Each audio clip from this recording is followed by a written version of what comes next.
First Nations Choreographic Lab was an idea that began last year between Gina Rings and myself, and going back and forth and talking about the opportunity to have some time and space for South Australian-based First Nations dancers to explore and share together our practice. And that conversation then went back and forth between myself and Amanda Phillips about the potential of Dance Hub SA hosting our lab and allowing us that really dedicated time and space to explore and share ideas, and for us to develop ourselves as dance makers, as choreographers, to share skills across us and to strengthen our voice as First Nations dance artists in the South Australian community. Out of the creative process, unexpectedly, is quite the seeds of a work. It's also the strengthening and union of SA-based artists, including Kane Salt and Babbage, who remains connected to us through where he's based in Queensland at this time. It's about developing us as individuals, but really bringing a sense of collective in our work as well. The intentions of the lab was that initially that we would be able to explore some individual ideas. So individually, ideas came from different artists such as breath, folding, connection to place, to country. And then as the work built over time, and particularly as we continued our sharing between electric fields, and as they heard our ideas and shared a track with us, what became really strong was this sense of nurturing and care, and how that sat in the track in particular that they shared with us. And that became the idea that held all of our individual ideas and our individual explorations together. We all love working with Gina. Gina really is our mentor. You know, she is the person in many cases that has brought us together or reconnected a spirit in our dancing, and all of her experience that she carries, she generously, shares with us with love and care, and supporting all of our development as artists. We have been really fortunate to have Electric Fields collaborate with us on this project, and that began as a discussion and a sharing. So Michael and Zach came in and visited us early in the piece, and we spoke about some of the ideas that we had been exploring, and they were quite varied. And they also shared with us quite a lengthy track, and then it continued a discussion with Gina to rephrase that track. And that track then became the foundation of pulling together our individual focuses into what unintentionally became quite, a structured piece to share at the end of our residency of our lab.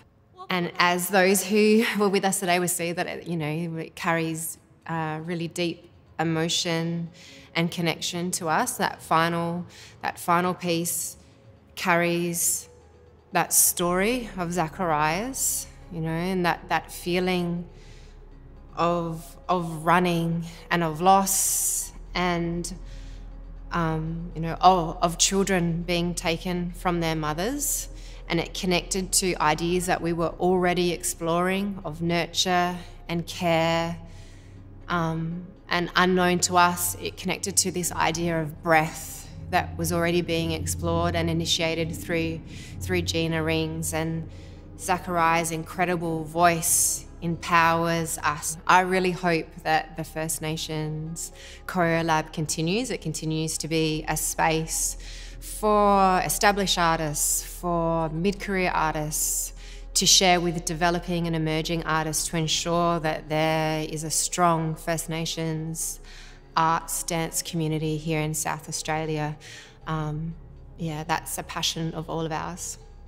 The future of the First Nations Choreographic Lab is a place for South Australian-based First Nations artists to continue to develop their skills and to ensure a strong community of practitioners.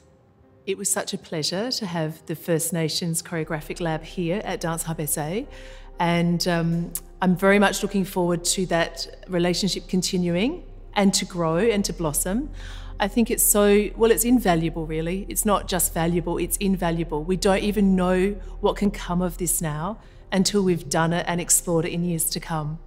So what I've got out of this is that it's necessary and essential to bring dance histories together. I sat in the audience today watching the work that Adrianne Semmens and her team and Gina had brought together, and I was left speechless. And that's because I came to a realisation, and that's that when there are no words, we dance and we sing. And that's why we do what we do.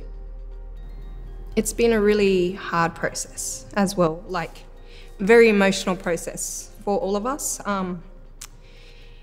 Especially if when you're missing home and you're not from country. And so dance is the one thing, you try and keep yourself grounded as much as you can. And then to have a dance group and then being able to be given the space, it's allowed me to heal through this process. So it's helped me get through a lot of emotions, and it's also helped us understand what we're yearning for, because we're yearning for all these things. We don't actually know what it is, but our emotions are just very, I don't know how to explain. I'm like, got goosebumps, but it's really helped me get through this process a lot. So the main process that I did connect to was I did a solo section, and that made me feel like I was back on my country. I walked on that country.